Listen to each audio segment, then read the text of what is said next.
Ciao, everybody. Welcome back to the Tutto Calcio podcast. My name is Gio, and I am your host. And of course, we got a special guest today. But before we get into it, make sure to like and subscribe. We also got Dom here, our co-host. We also got Francesco representing Milan, and we got our special guest here, my guy Fabrizio from Old Heart Rossonero. Welcome, Fabrizio. How's everything? Ciao, everyone. Thank you Yeah, for man. having me, guys. Thank you. So Of excited course. to be here. Yeah, man. Welcome to Tutto Calcio, man. Welcome to the show, man. It's gonna be crazy because we're gonna go over, of course, the Juventus Atalanta game, and then we're gonna do the big one, of course, the Milan-Napoli match preview. We're gonna hear your thoughts. Make sure everybody in the chat, make sure to, of course, go subscribe to my guy Fabrizio's channel. It's gonna be in the title. You could just click on it, and also in the description below. Make sure to do that as well. And let's get it right into it, man. Juventus Atalanta. Juventus won. Atalanta won. Ah, oh The man, hype is over. the hype is over. Ah, Yeah, man, Juve, terrible. storia un grande rimedio. D'amore. Yeah, man, these guys, bro. You see, it's not gonna be any match preview, man. It's just gonna be clowning Juventus show from now on. That's it. It's it. It's over. But yeah, no. Big up to everybody, of course, man. Also, big up to Liam that just posted my guy Fabrizio's channel in the chat. So make sure to go subscribe to him. Do that. Make sure to do that, guys. But Thank yeah, you, guys. thoughts on the Juve Atalanta game, Fabrizio. So I watched the first half completely a snooze fest, in my opinion. Second half a little bit more, thanks because Juve wanted to do a little bit more. I'm just reading the stats now on SofaScore. 24 shots for Juve. Well, Atalanta at some point also got the red card, so Juve really wanted to be up there. But in my opinion, I don't know. Juve with I don't know. There is a lot of talk. There is a lot of things that we can talk about. From Tudor, from the lineup, from the Yeah. from everything that is going on around the world with Juve. But tonight, yeah, I say that the hype it's over. It's not, because of course we are match day 5, I believe. There is another Yep. 30 plus match to go. Plenty of plenty of match, plenty of times that Napoli and Milan and Inter can messed up their matches, so plenty of options. But I believe that from now on, something will have to change in Juve. I don't know how, Joe, you watched the match, but Verona, horrible, very okay match. Atalanta tonight, you can see that Atalanta is not. I believe that if Atalanta was Gasperini's Atalanta was bringing home the 3 points tonight, because it's a different Atalanta with Juric. Well, we know what happened last time Juventus played Gasperini's Atalanta. Remember that one? What was the score on that one? Gosh, I don't even want to mention it. Yeah, no, it's terrible from Juventus, and overall, we weren't clinical. We weren't clinical today at all.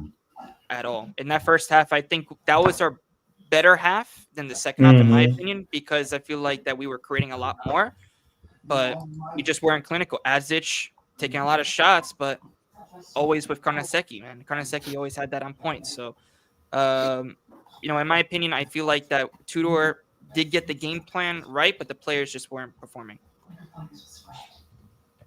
Yeah, man. I don't know. I think the idea also to appoint a coach as a Tudor is also help to lower a little bit the expectation in Juventus, because I remember Juve was how to say this in English. I mean, Tudor was a traghettatore.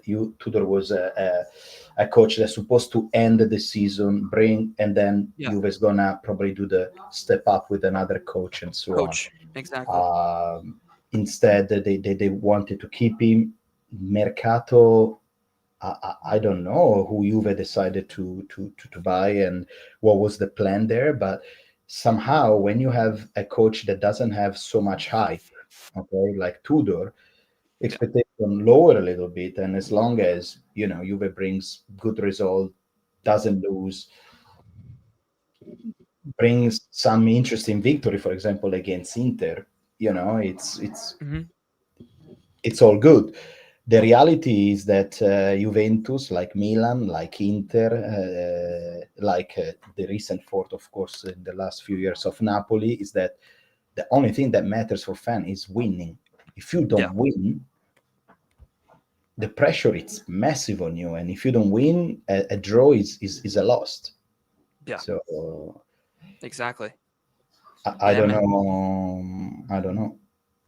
Yeah, I mean, listen, we're back to draw Ventus now. You know what I mean? It's we're back. Yeah, like my take on the game was that very different performance from Juventus from the Verona game. Tudor, I think, completely dropped the ball with the lineup that he selected, but I think today he got it right. But it was just that the players in front of goal weren't finishing, and that first half over 70% possession, and and they walk into the locker room down a goal. Tells you right there that possession really doesn't matter. What matters is defense. And Juventus couldn't answer in the second. It seemed like the chemistry stayed in the locker room because they weren't even building up too much. And then I thought once Atalanta went down to 10 men, that they had a shot. They did. I mean, some clear shots at goal, but they just couldn't finish. So, I mean, at the end of the day, those points that you're dropping against Verona, against Atalanta, everyone says it's too early in the season to be talking about Scudetto chances or anything like that. But those games, those drop points do matter. And you guys made it a lot less stressful for both Milan and for Napoli tomorrow, because now it's, you guys could have been closer, but now not so much. So at the end of the day, it is what it is. Yeah, especially because the Scudetto, you win it for what? Few points, and literally Juve with Verona and Atalanta drop already 2 and 2, so 4 points already, and you can lose a Scudetto for 4 points. Yep.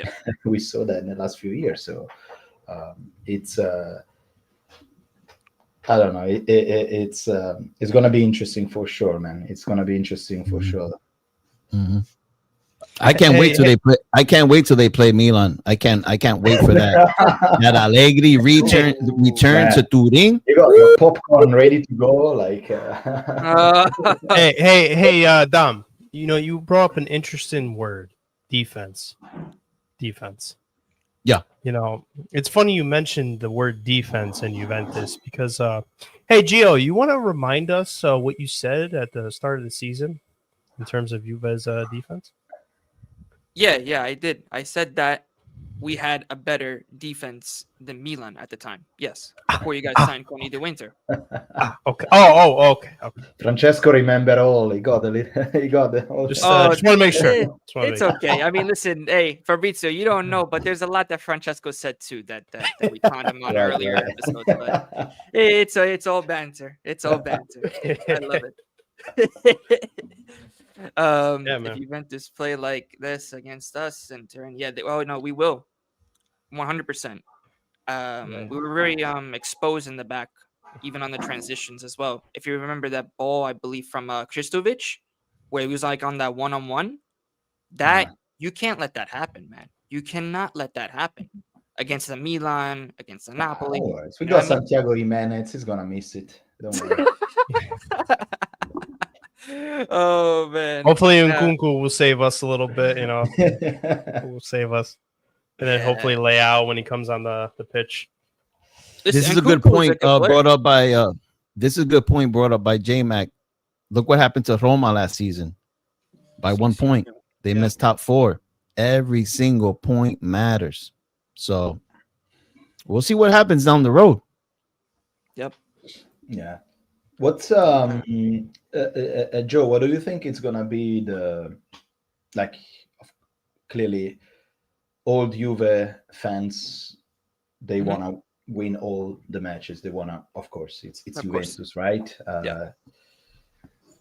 The jersey has a certain weight, Yeah. and it's so realistically after 5 match, realistically with Dusan Vlahovic, that is probably gonna.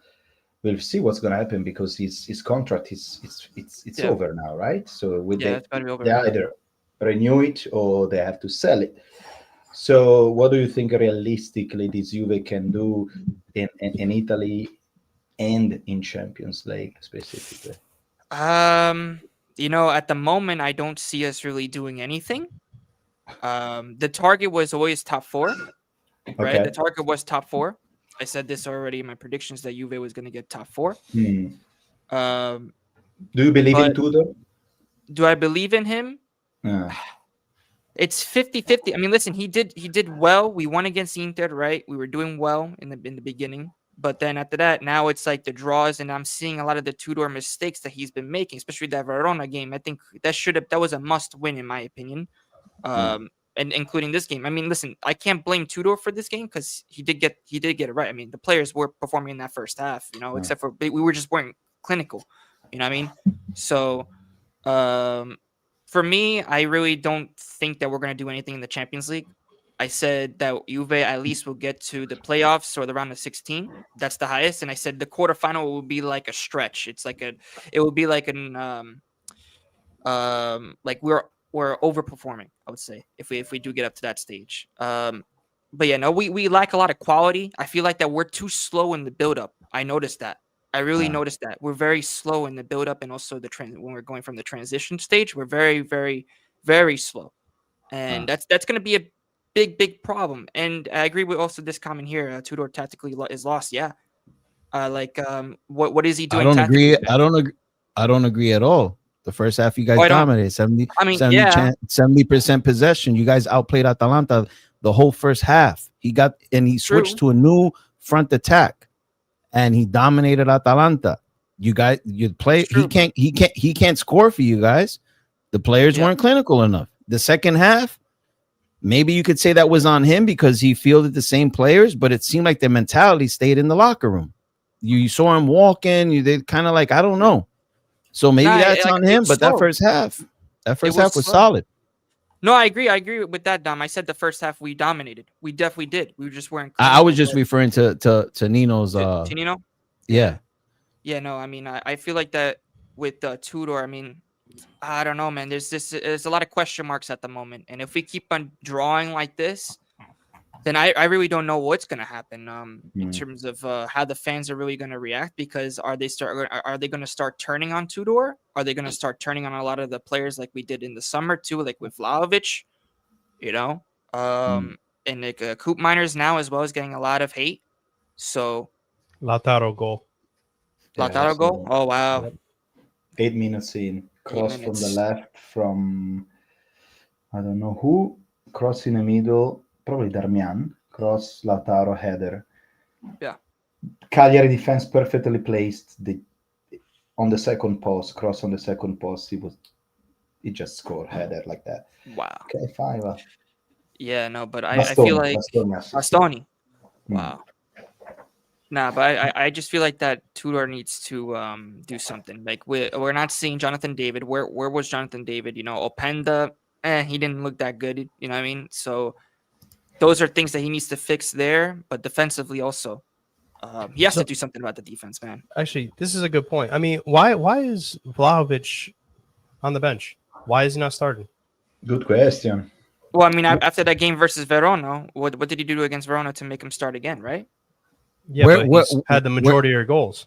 Where is flashy Jonathan David at? What has he done? What has he done to walk into the starting 11?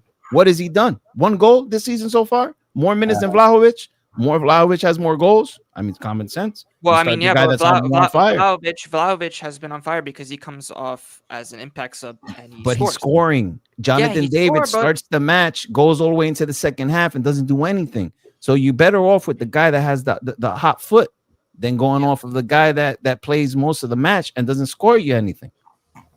I mean, just because that Verona game he didn't score, also he didn't get much service. Yeah. You gotta provide service to your striker. So Yeah, well, no, I mean, listen, the creative quality, we're missing that, man. We really are. Because look, without Yildiz, man, with the creativity that he has, who else is going to be doing that? You know what I mean?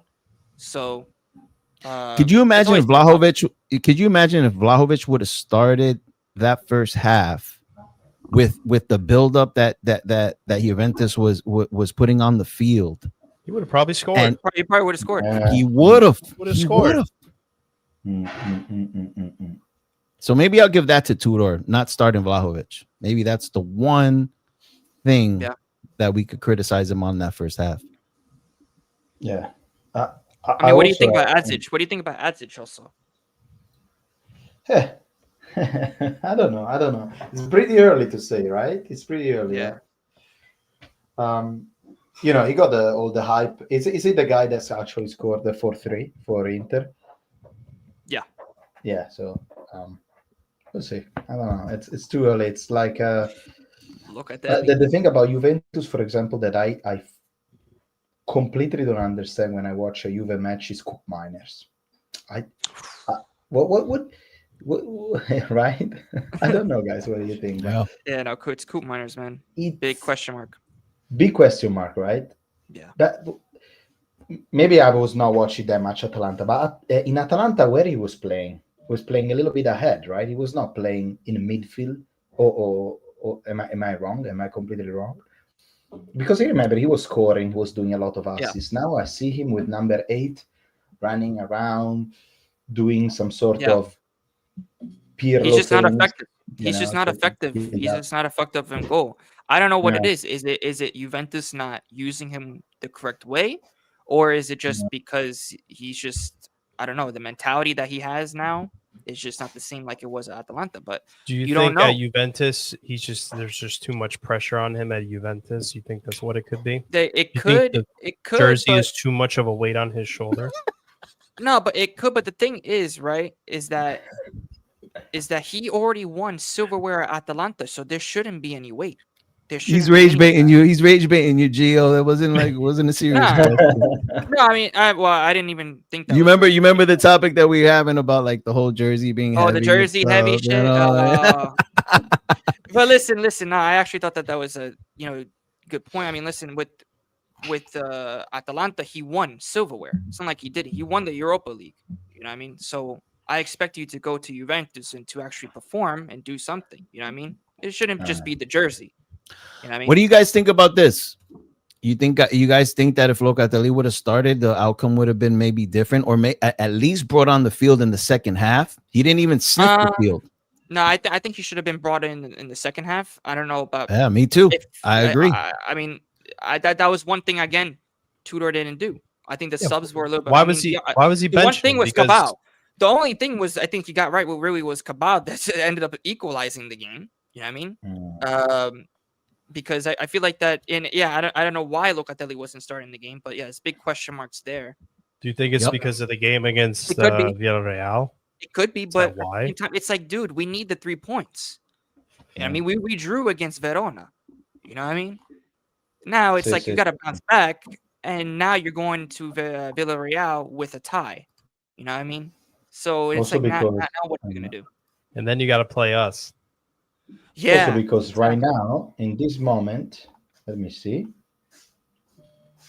Oh well, Inter already catch you guys up. You know, in this moment, Juventus 11 points, Inter 9 if they win this match. So it's 2 points. They are right there. So pretty much the victory against them, it's you burn it. Tight table. Yep. Well, I think it's always going to be a tight table in the first couple of matches, but we'll see what happens in the next coming matches. Because I feel like after like match day 10 is really going to start seeing a lot more So I wanted to pop this one up. I do think that they have a lot more quality than just Bremer and Yildiz. Like Thuram is solid. He didn't look at all good today. Maybe he was tired, but Sakrova towards the end of that game, he looked dangerous. Openda, I don't know, man. I think maybe he's overhyped, but Juventus have more quality than just Bremer and Yildiz. That's for sure. But I don't think they have enough quality to contend for the Scudetto. I have them, if they don't win the Coppa Italia, I have them walking away this season without a trophy. Look who just joined. Look who joined in. Look, all of a sudden he has time to be on. All of a sudden wants to defend his argument. I guess. So Fabrizio, Did I not say that I might be able to come on? And then Dom's over here slandering. He's slandering me. So Gio, the only thing we have to do to get Nino on the show is to rage bait him. That's what you got to do. Yeah. Damn. And he'll be here 3 times a week. He will not miss a show. Oh my gosh. So Hey, your Fabrizio- mic, your camera's video. frozen, by the way, just like your attitude. So Fabrizio, this is my cousin who also Ah, lives okay. in New York. Yeah, Oh, he's wow. a Juve. But Nice to meet you. unfortunately, under certain circumstances, he ended up a Juventino. So Oh man. Nino, go out and then come back in. Your come cam's back in. frozen. We're looking at the top of your head. All right. we're looking at Juve right now. You know what I mean? Just You look. The guy looks like the guy was looking like he was ready to score a header. You know what I mean? hey, some that Jonathan David maybe should have done. I don't think he even came on. I Jonathan don't David. think he came on. Yeah, I don't think he came on. He's keeping for anyone. the Real game. Yeah, Yeah. maybe. But Nino's Nino's now brave. yeah, I can't wait for Nino to get back in because I'm gonna start slandering him like crazy. Oh, Fabrizio, you want to know what Nino was saying? Tell He me was about saying it. that. Oh, you Wait, you're gonna love this. don't bring it up yet. Don't bring it up yet. Let him show up first. Let him show up. A lot more fun when he's there. That's right. That's right. You know what I mean? Hold up. Oh, here we go. Here we go. Hey, Is he coming in? Nino? as No? soon as he enters, I don't know. tell me. His camera's blank. No, his camera is blank, bro. Your camera's. There you go. I don't think today's your day, Nino. I don't think today's your Maybe day. I didn't pay my Wi-Fi bill or something. I don't know. the Wi-Fi bill. There you go. All right. Well, Nino, fix it. Come back in. So, I mean, I want to just say it, but I don't know if this guy is gonna come in or not. Oh man, no, I'll let you know. His camera is just, I don't know, is being like Juventus right now. Why Nino gets his act together. What do you guys think? Do you guys think that this team could win a trophy this year? I could see Juventus maybe competing for the Coppa Italia. Copa. I can see them going for That's all I Coppa. got. The Copa. And if they want to add an extra piece of silverware, if they want to add one, Super Copa. If they want to add an We're extra not- piece. So we're you're not in it. No. Oh, all right. Well, there goes that trophy. But yeah, Copa though, I could see you guys going for the Coppa Italia. I Yeah. can see it. Yeah, no, I think Copa is the more realistic trophy. I So, think. so you think that Juve, if he has, okay, let's say that they go to Coppa Italia, so that means they get to the knockout stage. They have one match against Napoli. Yeah. Juve beat Napoli, and they win and they go ahead with the Coppa Italia. Like, because it's one match, it's in or out. Mm, Yep. that it could. I don't know. I mean, we know I'm gonna Conte tell you- that he has a little bit of allergy on when he has more than one competition. So, but I'm just saying Napoli because it could be Roma. It could be, I don't know. Maybe in April we will see incredible Atalanta comes back, and Atalanta is like wow, and maybe cannot knock out. I don't know Juve. I don't know. It's until quarterfinal anything could happen. I don't see this Juve I don't know. I don't trust it yet. It's a little bit early, maybe. Yeah. No. I mean, I believe we have Atalanta on our bracket, I think, for the Coppa. Okay. Napoli's on the other side with Inter. And we also have Milan on our bracket too. We could put, We have if Milan. we could potentially see a Milan Bologna if Bologna do good in their game. Hey, Yeah. Francesco, could you bring up the brackets? Or Gio, could you bring up the brackets? Sure, I could bring up the Coppa Italia brackets. Yep. Yeah, since we're on that, and then I guess we'll talk about about it. Napoli Milan after Napoli that. Milan. Yep. Yeah. I just We'll wanted to go see the into it. brackets to see what the chances are of Juventus like going through. Ooh. Nino, your camera's still blank, bro. Your camera's still blank, dog. It's not your day. It's not your day. It's not your day today, Nino. He It looks like you got. Let me Go ahead. No, I was saying he tried, but it's not his day. Fine. You got benched the whole entire game, just like Locatelli, bro. Sorry to Oh no, sorry to no. let you know. Wait, it's not Locatelli on the show. It's Locasmelli on the show. That's his new nickname on the show, on Tutto Calcio. Oh man. Yeah, bro. But well, see what it. Well, to end up to wrap up to wrap up the topic about Atalanta before we enter into this Coppa Italia brackets and then Milan Napoli. What do you guys think happened with Lookman this summer? Right, Oh, man. you know what I mean. Like Lookman supposed to go to Inter.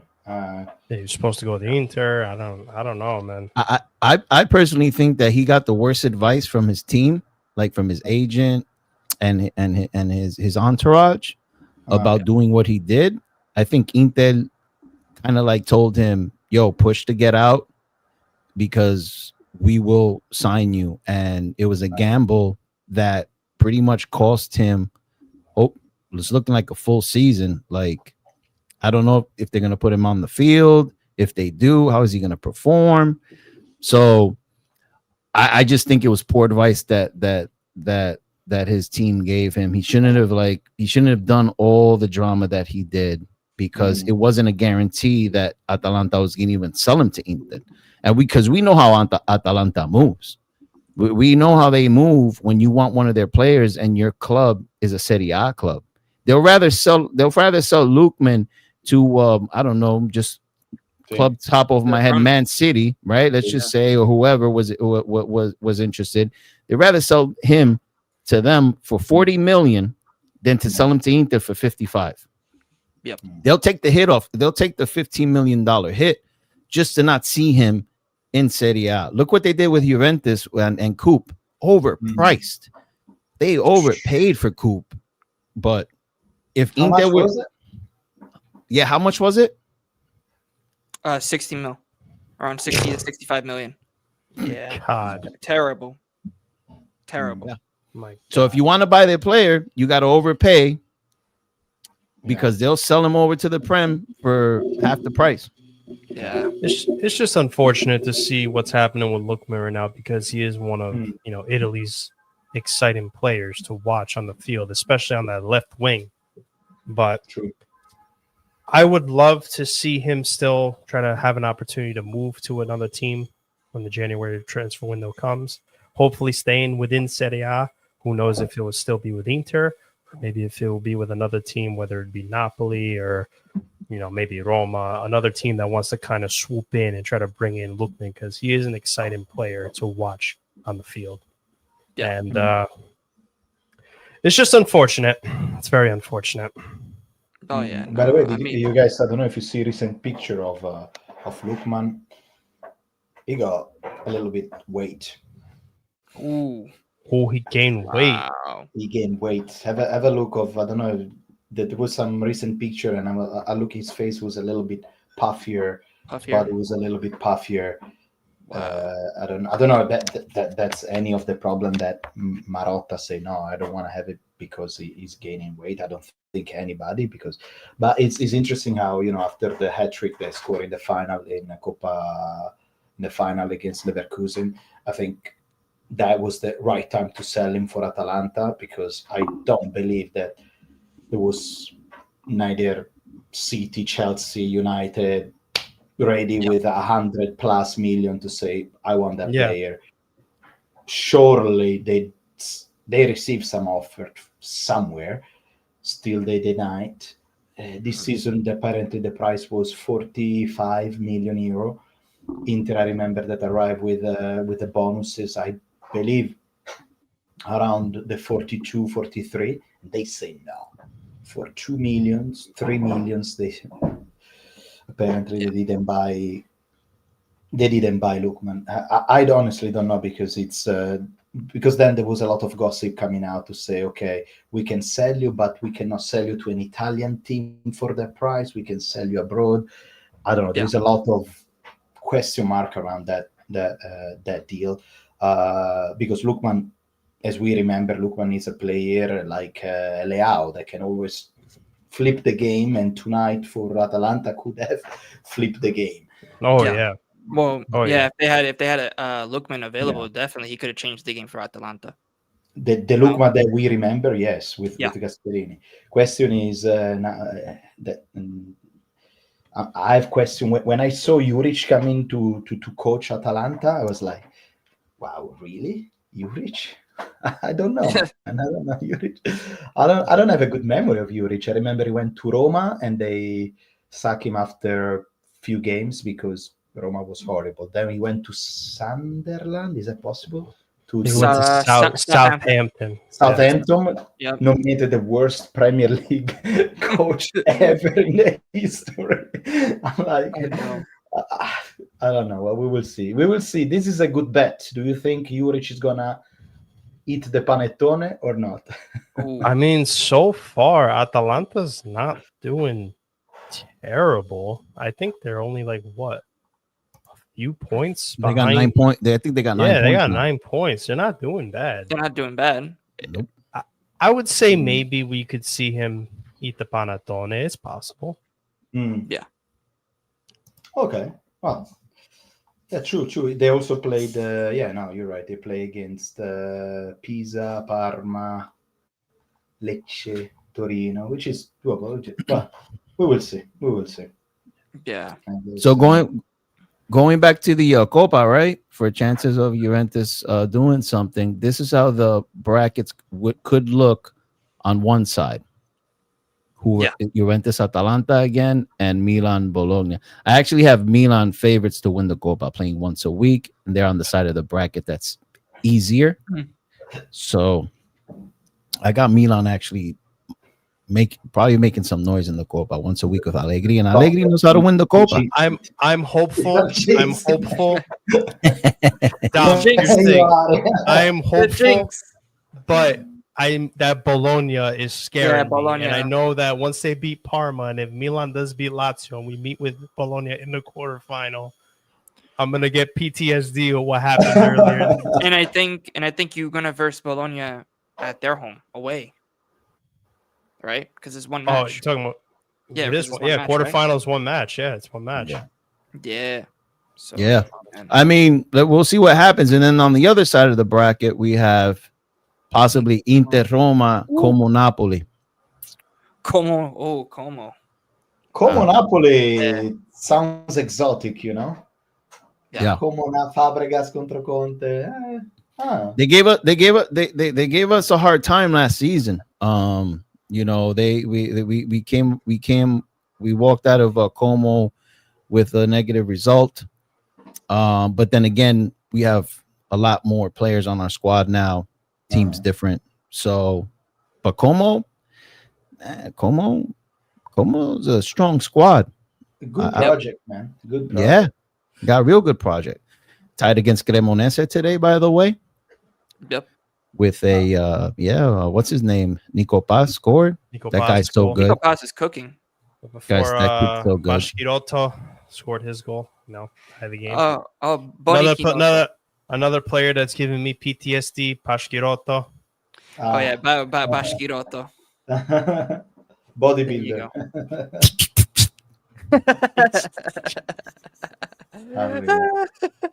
Yeah, man. Oh, I think we might have him now. Oh, is he here? There we go. My bad. I made a phone call to Verizon and they turned it back on. So we're. Oh, okay. Did you also make a phone call to Juventus? After the result. I made a phone call to Allegri to tell him to buy some more players. You should make a. Gavia's not going to do it for you. Oh yeah, you should make a phone call to Allegri again to apologize after what you said earlier today. Is what you should do. Fabrizio, it's nice to meet you, man. Nice to meet you, Nino. Correcto? Sí. Correct. Nice to meet you, man. So you told me that you are a Juve fan. Yes. How's it going in your life as a Juve fan? Stressful. The last few years is stressful, man. Yeah. But tell me about it. Talking to a Milanista. Last few years oh yeah, I forgot. Yeah. I mean, you don't know what stress is about. Listen, yeah. it's funny because Francesco and I used to watch the games together all the time, and he would laugh at me at all the Allegri performances, and now I just get to sit there and just smile at the same thing. Yeah. I can see that you cannot stop smiling. I got a question for you. I asked the same thing to J-Mac the other day. How do you talk and smile at the same time right now, bro? You see, Camera's frozen again. Oh my god, bro! I guess the phone call for Verizon didn't help. Damn it! Can you hear me? Yeah, we can. We can hear you. We can hear you. Yeah. So Nino, I want to bring up a question. Do you still think that Juve's Fabrizio? Get ready for this. Yeah. So according to Nino, another one, he thinks that Juventus's defense is better than Milan's defense. How do you feel about that? I can see. I'll defend my statement there. Oh, let me try to join on my phone. So this thing works, because I don't know what the hell is going on. That's a good point. It's not because is that Bremer better than Tomori? See, this guy is a real. This guy is at least. This guy at least is Fabrizio is at least willing to have a conversation about it. Francesco, hey, Nino, Fabrizio's talking. Let him talk. Okay, let him talk. No, Nino, I want to hear your points first, because I want to hear your points. Yeah, Nino. Okay. Oh, man. I guess he's done. Going on my phone. He doesn't have any points. Solid. All right, hold up. But yeah, Fabrizio, that's what he said. He said that. There you go. We're good. Let me take this off. Jesus. So the reason I say that is because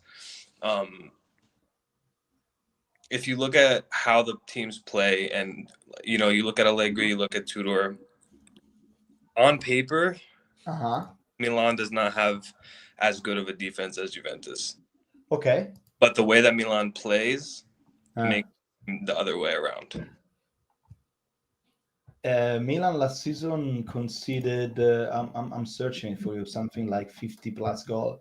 Juventus definitely less than that. So on paper, as you mentioned, I can only agree with you, because I'm completely disappointed by every single players that in defense Milan has. I mean, now slowly we can see the resurrection slowly of the Tomori, of Gabi and Pavlovic, but because in front of them there is certain player. I think your analysis makes sense. I don't have right now. I cannot you got to say that contradict.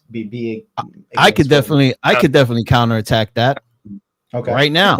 No, go, because the only respectable center back that Juventus has is Bremer. If Bremer's not on that back line, we already saw it against Hellas Verona. Gatti and that other guy, they don't cut it. Also, Correct. you got to look at the manager. Correct. Allegri will play Cortomuso, Correct. and you guys would look like a better defense. Correct.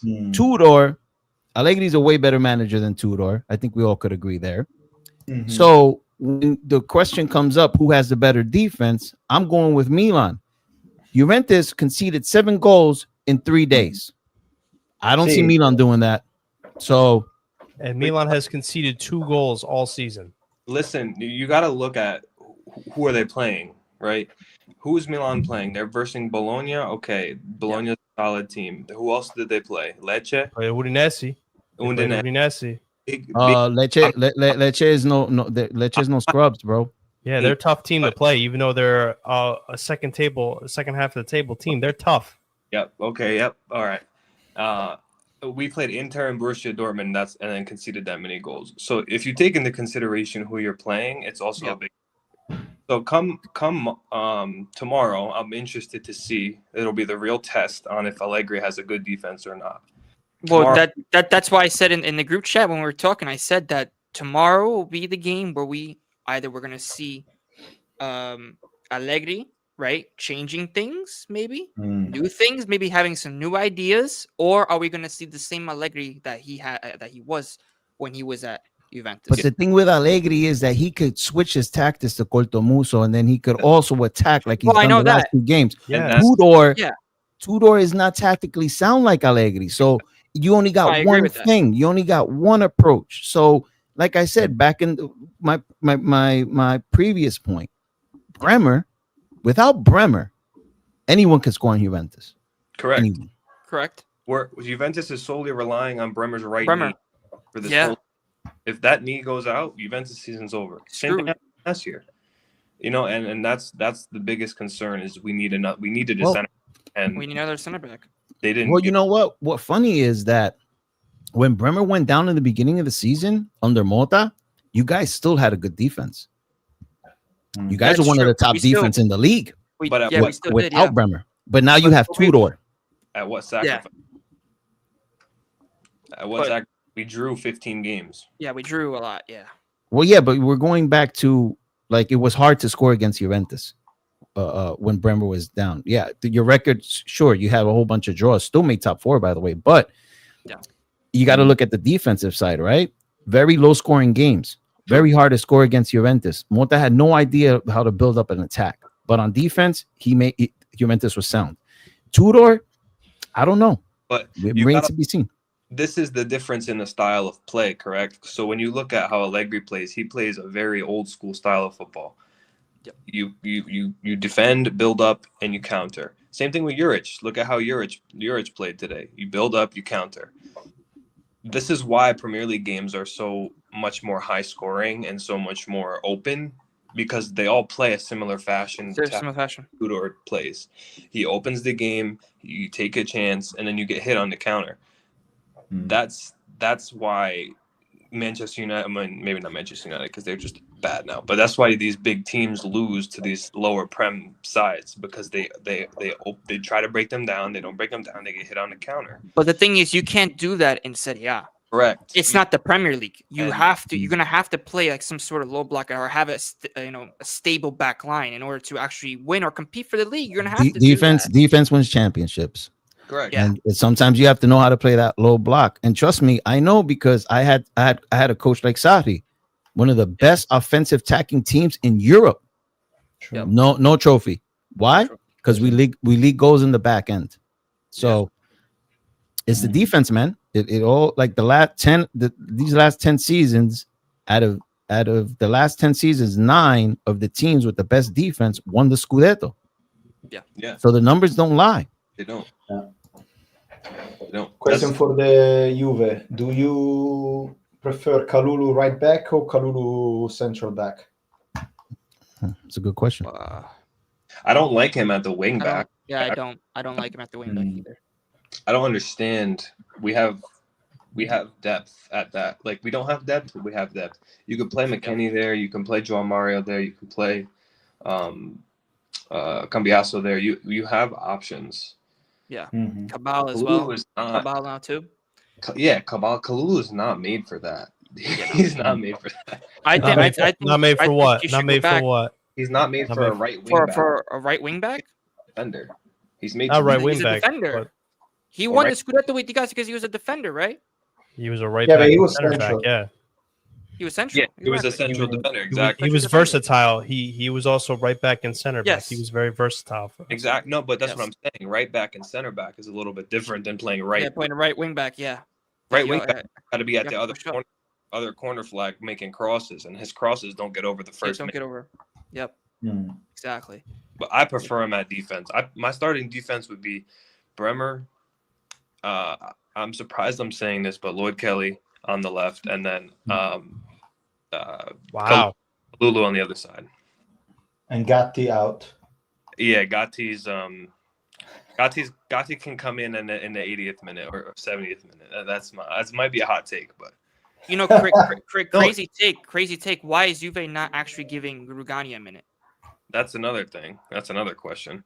That's another question.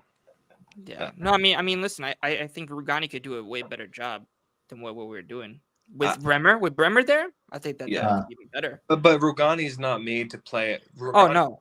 Meaning, like if you put Leao on the wing and Rugani is the right defender, that's that's true. That's That's true. I'll be honest. I forgot Rugani was even a Juve player. Rugani. Yeah.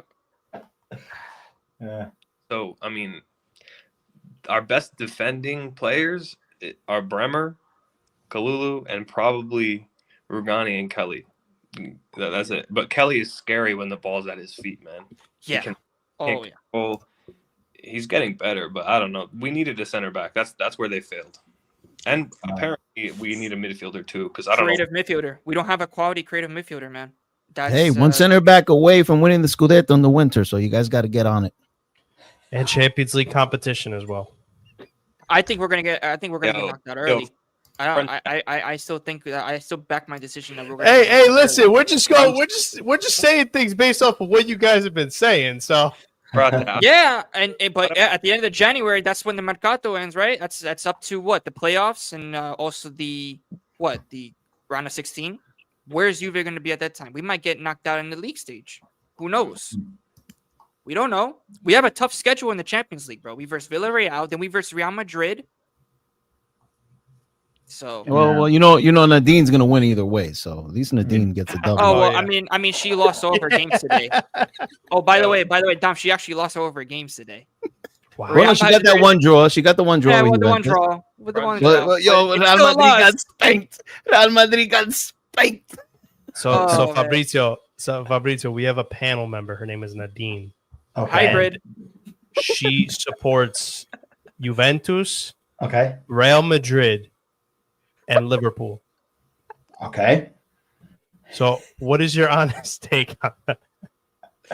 Oh gosh. On what? On people that supports different teams?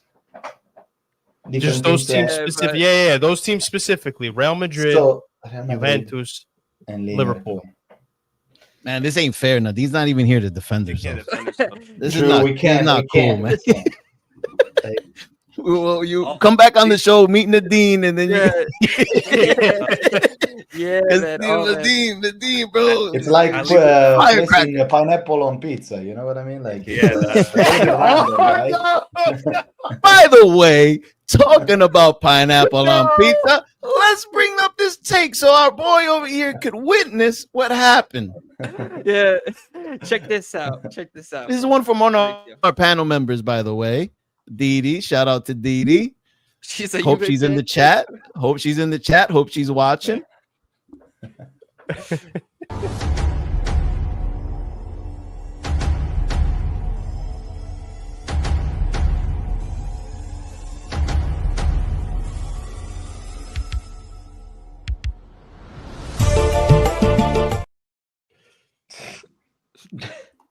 Damn! You see the way he came? You see like, that, bro? Oh my god! I can't even believe it.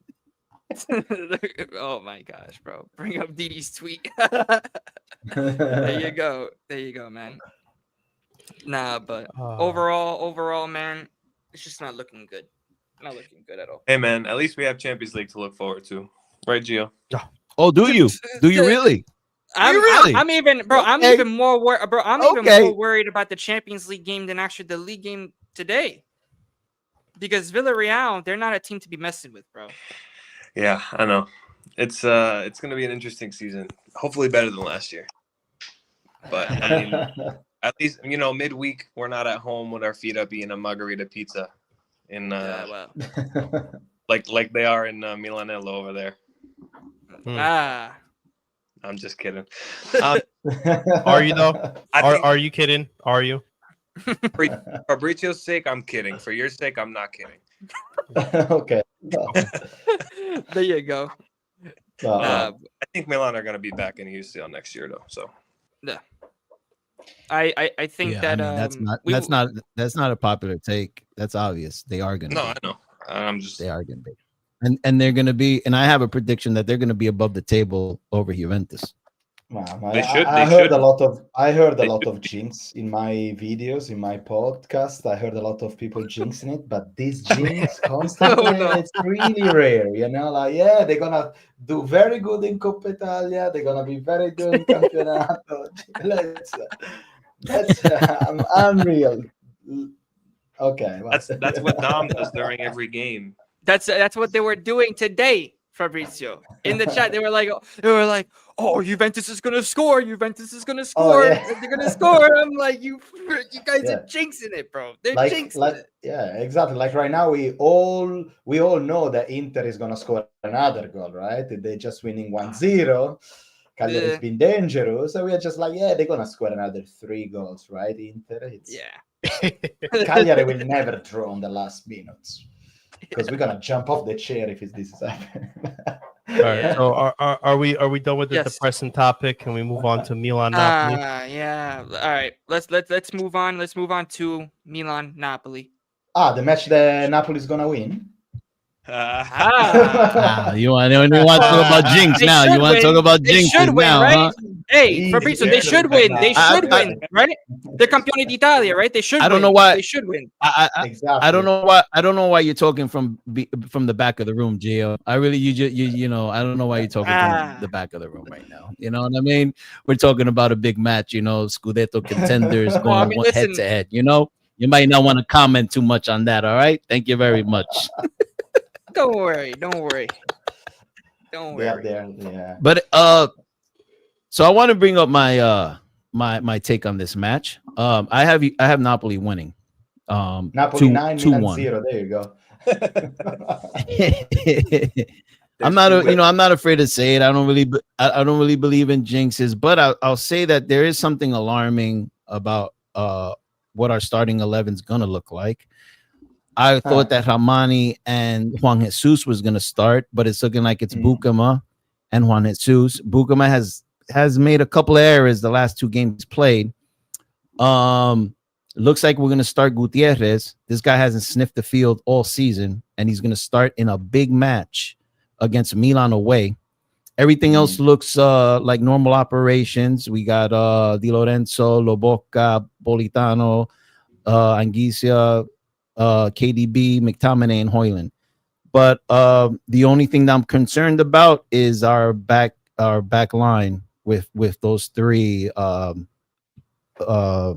starting, because Juan Jesus and Bukama, they haven't played with each other, so there's no you need 2 center back.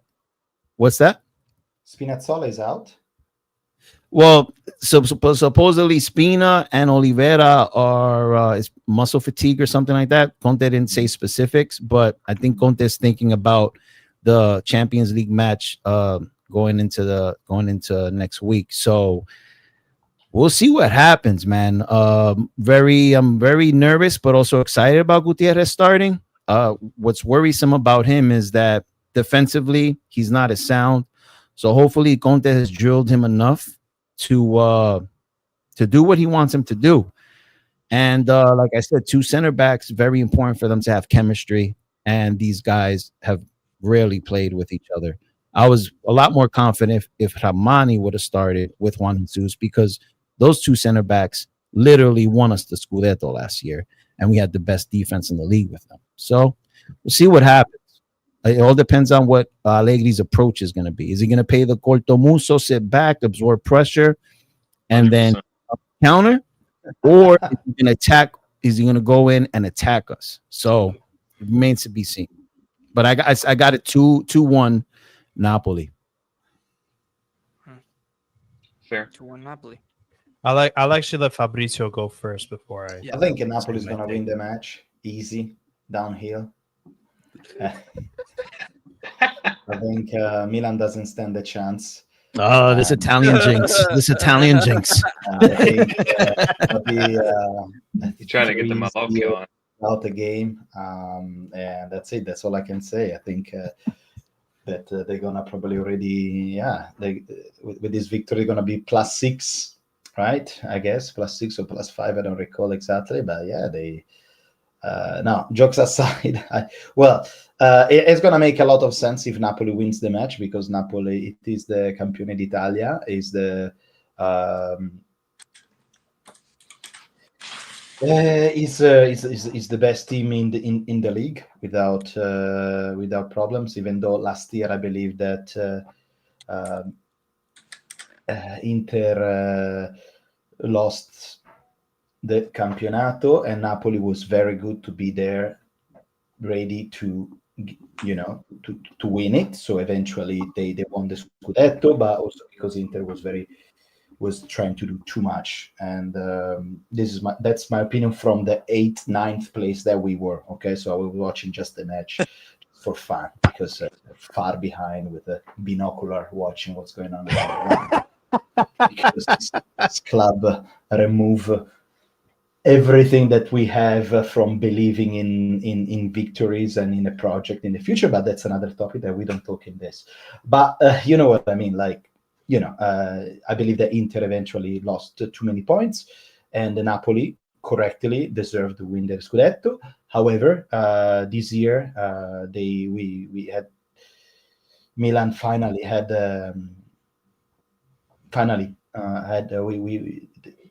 they throw together some quality player that we all understand, the Modric, the Rabiot. If you watch a match of Milan, you see it's day and night watching Milan this season compared to last season, because I understand that it's just Lecce, Udinese, who Bologna, but trust me, watch a match of Milan, Udinese, Milan, Bologna last season, and you will understand how much a coach like Allegri makes totally different from what we see now. Tomorrow night, it's gonna be a great match of football. Right now, the only thing I can think of,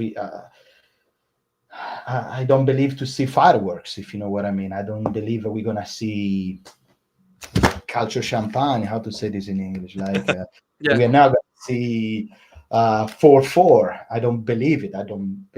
Like, I don't think we're gonna see that kind of match. It's probably going to be in my opinion, the final score is going to be a draw, because for Milan has the enthusiasm. Okay, that in football makes a lot. Having the enthusiasm makes a lot. But Napoli, on the other hand, has the solidity of being a team such a Campione d'Italia. So if Napoli will win the match, it's going to be good for Milan, because it's going to be bad, of course, but it's going to be good to understand how far we are from the best team in Italy. So we can, shut down the enthusiasm, get back to work, and let's go to Torino and try to win the match, so we can give some new stats to Nino. But that's Nino defense. But other than that, if I don't believe in a victory, because it's gonna send us to the moon, but probably a draw. I don't know, man. We will see. I don't know what you guys think for tomorrow. So Francesco, I also predicted a draw. I just think that this game is going to be very tight. I don't think both coaches are going to go into the game all out attack. We'd be crazy to think that way. The midfield, for me, whoever's team's midfield is dominating, I feel would be the deciding factor in whichever team goes on to potentially win this game. I see a 1-1 draw. I think for Napoli, it's going to be, as I'm sure Dom will know, the game's going to be decided through the players like Lobotka, McTominay, De Bruyne. Those guys are going to definitely try to come up clutch as possible to help Napoli lead to that victory. And then for Milan, players like Modric, Salamakers, who has impressed me so far this season, has played phenomenal ever since he's come back. And Nino's not going to like what I'm going to say, but I have to say it because he's earned his stripes. Rabiot has actually been playing very impressive so far since he's put on the Milan jersey. That's the Rabiot and Allegri effect. That goes to show the jump in quality that Milan has made from last year. Right. That's all I'm going to say. But from a defensive standpoint, just with Allegri being there, players like Tomori, Pavlovic, and Gabbia, we see a completely different side of them. I have never seen these guys defend this good. Okay. During the course of last season. Fabrizio, I don't know if you've seen them ever defend this great last year. Last year, no. Okay. No. Pavlovic has a few times last year, I will say. He was probably the only one, the only good player. But this season, I see a completely different defensive solidity between these three guys. And, of course, with the addition to Salamakers and Estupiñán, still trying to settle himself into the team. But, I got to see more of him. But mainly, I just think that the midfield is going to decide this game. Whoever midfield is on top will probably go on to win the game. But for me, I see a 1-1 draw. That's just what I predict. A goal is probably question for Napoli. Sorry.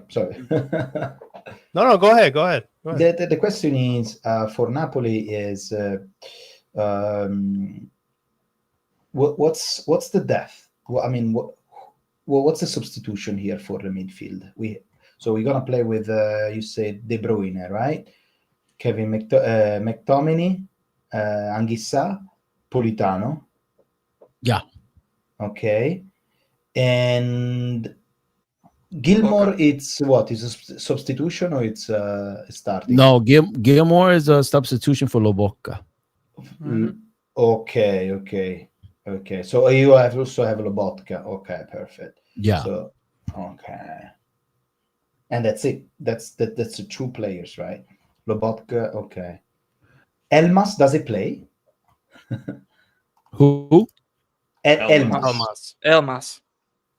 Elmas is one of our subs, and Elmas is, we call him the Joker because he could just slide into multiple positions to fill in. Okay. We also have since we're playing a 4-man midfield and a striker on top, Politano and McTominay, their substitutions would be Neres and Noah Lang. Correct. Okay. And then Højlund, his substitution would be Luca. Okay. And beside Zamboni Anguissa, as I like to call him, besides Zamboni Anguissa, who's the another player that you think it's that's when Elmas could come in. See, Elmas could play that Anguissa position. He also could come in for McTominay, and he also could come in for Kevin De Bruyne. He could play any of those three positions up top. Okay. So that's why it's a good thing to have Elmas in there. But if you're looking at sub for sub, we messed up in the transfer window, not getting a proper sub for Di Lorenzo and for Anguissa. But with Di Lorenzo, you could put Spinazzola on that side, and with Anguissa, you could put Elmas in there. So okay. And what's a player that I should be worried about in Napoli? Beside the obvious that it's called Kevin De Bruyne, who is another player that Milan should be worried about it? Who? Like a starting 11 or coming off the bench? Both. I think starting 11, you should be worried about all of them.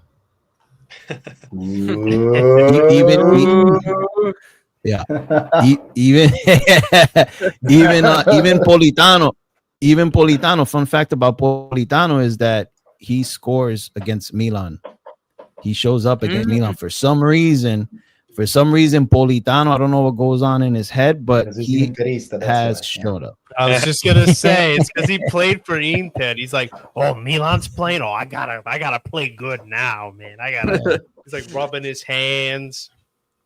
Yeah, I mean, like, look what happened last game. Billy Gilmore scored his first goal. He played pretty well. So I mean, he's someone to worry about. Lobotka, I mean, probably one of the best holding midfielders in Serie A. I rank him obviously at top because he's my player. KDB has been very mid performances. When it comes to KDB's level, it's been good enough, but he hasn't really just play magic hit that form where he's a big impact in the game. Yeah. And then if you want to watch out for someone that's going to score aside from Højlund, watch out for McTominay. Watch out for McTominay because McTominay is dangerous. He is dangerous.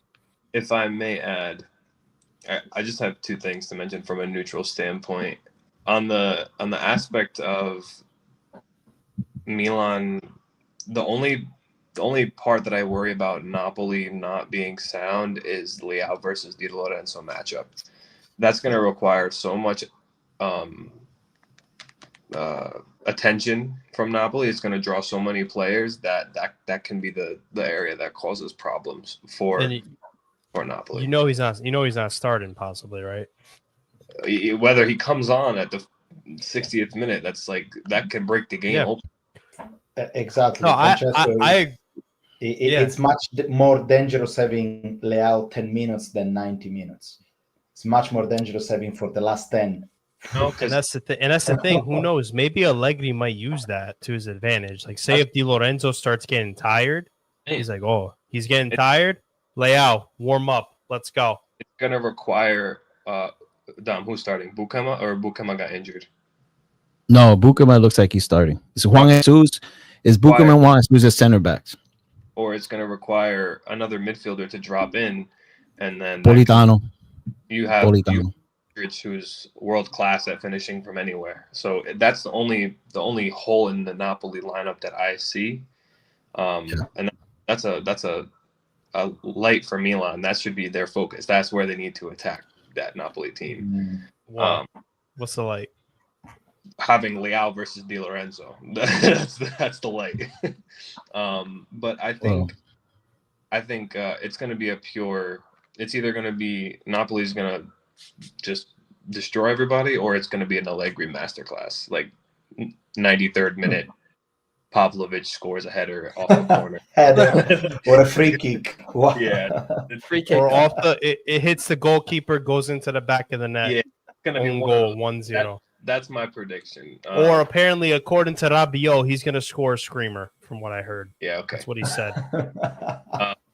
But I think also the reason Kevin De Bruyne is not playing, as you said, up to KDB's level is, one, he's older, but two, the quality that you've seen Kevin De Bruyne around at Manchester City is not the quality that you see at Napoli at this point. Like, that elevates a player's appearance in games so much, and that's not to discredit Napoli. Like, I'm not trying to sit here and discredit them, but that Manchester City team boosted Kevin De Bruyne's level to another stage, and that's just what happens when you have that service around you. Haaland and Rodri, all those players.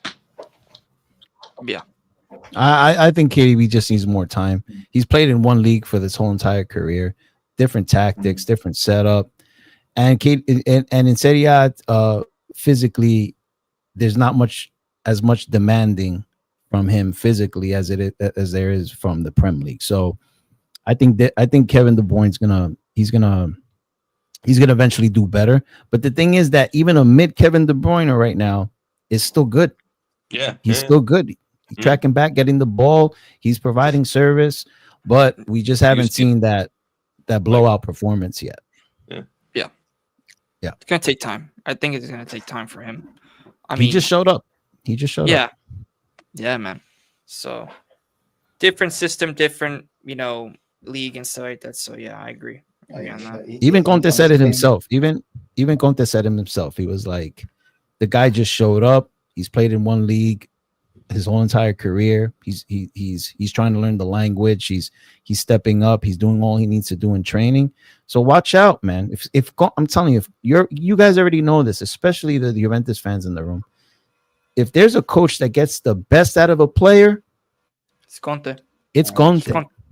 It's Conte. That's very true. But there's also the flip side of the coin, where if there's a coach that's doesn't get what he wants, doesn't see what he wants, he's not gonna take the fall for it. He will throw everybody under the bus.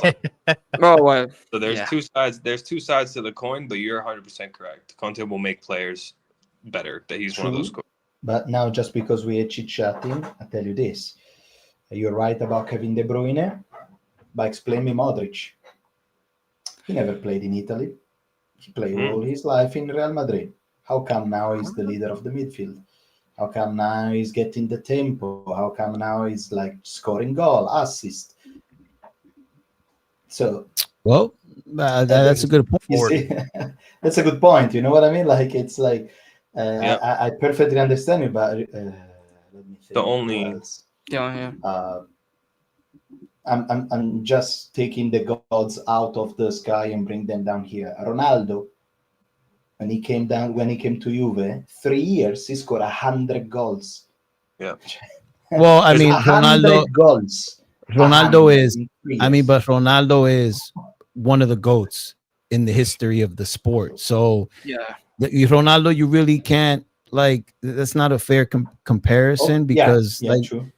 And and I'm not trying to cast some shade on Ronaldo, but a lot of those goals he scored were penalties, and we got to be real with that. He was the penalty taker, so we have to be real there. You know what I'm saying? But you're completely right. You're completely right. Your midfielder right now is shining. Completely right. But also, I think that once again has to fall on our system, because right now Conte transformed the formation to suit the four midfielders because you can't bench any of them. So we're actually playing in a new formation as well. So this, it's match day 5. I mean, what there's a lot of ball that needs to be played. I'm hoping that KDB starts being more of an impact in the game. But the thing is also about Napoli is that out of the few matches we've played, we have 8 players that have scored. So we're not striker dependent, and we could score from anywhere on the field. So that's what's important. I'm glad that the team is not heavily focused on KDB and dependent on KDB, because once you get into that type of world, then you're in trouble, especially if you're depending on a mid 30-year-old KDB. So that was my next statement, is that I don't think Napoli played through KDB as much as Milan through Modric. They really played through Modric. But that's a good thing for Milan, because Modric brings all of his experience, quality too. Well, he's a world-class midfielder. You're talking about a former Ballon d'Or winner, for crying out loud. But the only thing with Napoli is when, yes, multiple players score, but when does it become a point to where you start to worry about, like, is my striker going to be able to score? Like, you know what I mean? Like if Anguissa's scoring a game winner, or McTominay scoring 11 goals this season, when do you start? And this is a genuine question. I'm not shit talking to anybody. Like, when do you? No, you kind of are, but I'll address it once again. What's the question? Defense. If your striker is going to goals. Once again, it goes all back to the defense. If we keep the defensive unit solid out there, and a team can only score 1 to no goals against us, then it's easier for the offensive side to build up something. Now, Højlund, for example, I mean, look what happened when Højlund started for us, immediately scored within, I don't know, the 7th minute, something like that, or maybe 12th, I don't remember. And then this last match that we had, Højlund didn't have a good game, but then Luka came in and scored. So we don't have issues with when it comes to our strikers, but the thing is that we could score from multiple areas of the field, which is good because let's say our strikers get locked down, we have other alternatives. You know what I'm saying? McTominay is a goal scoring threat. So you got to worry about McTominay. You got to worry about our strikers. You got to worry about Zambo and Gisa. You got to, I mean, Billy Gilmore could score. I mean, Bukem has scored for us too. 8 players. So it's good because then your tactics, you could adjust more. You know what I mean? And if you try to man mark Napoli, you're going to have a big issue this year. You know, I can't wait to face Atalanta because they like to man mark.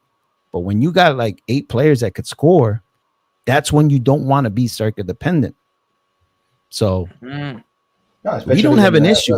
When you have Højlund that it's super fast, and then you have a player like Gabbia and Pavlovic that they are everything but not fast. So I already see the defensive line of Milan trying to keep the ball. A little mistake in the midfield. Kevin De Bruyne assistant. Højlund start running.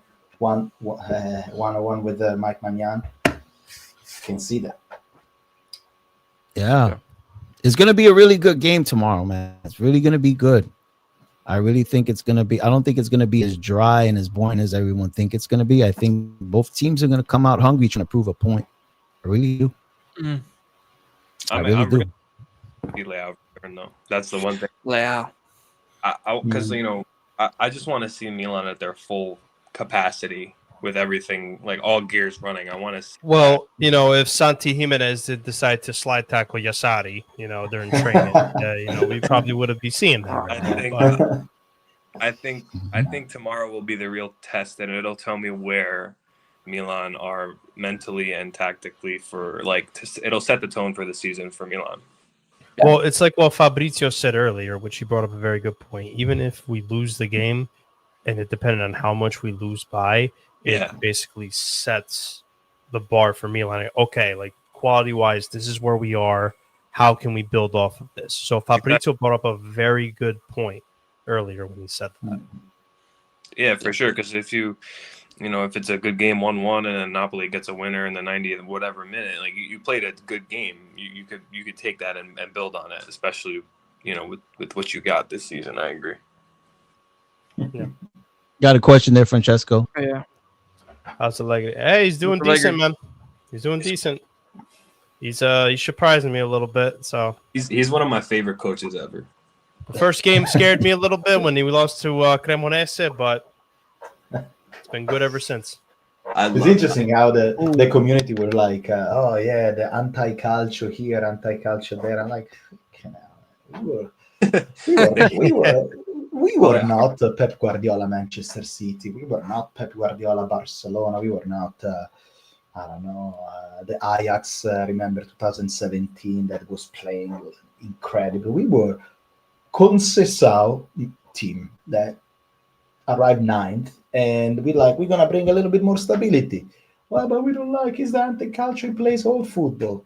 Well, 0.17 expected goal against Lecce, 0.34 expected goal against Bologna, 0.40 something against Udinese, 70% of ball possession. Like, what else do you want from this guy, man? But I don't know.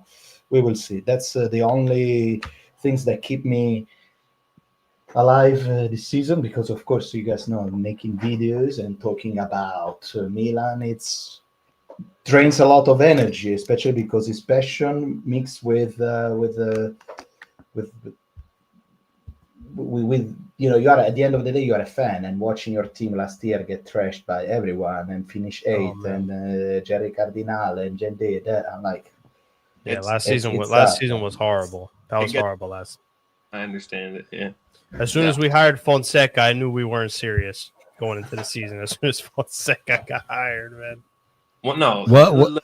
Yeah. You have a question here, guys. You have the Juventini in the room have a question here. Ronaldo. Probably. Cristiano. It's got to be Ooh. Ronaldo. It's got to be Ronaldo. Vlahovic never Must scored. be. Yeah, Vlahovic has never scored more than 20, right? Or even get to 20 in the league. Yeah, no, it was Ronaldo. It's Ronaldo. Must be. Hey, Francesco, think Milan was getting relegated. Oh yeah, we remember that. Don't forget that one. Don't forget that one. Yeah. It was. I was stressing out. That was the I didn't- 1925 day.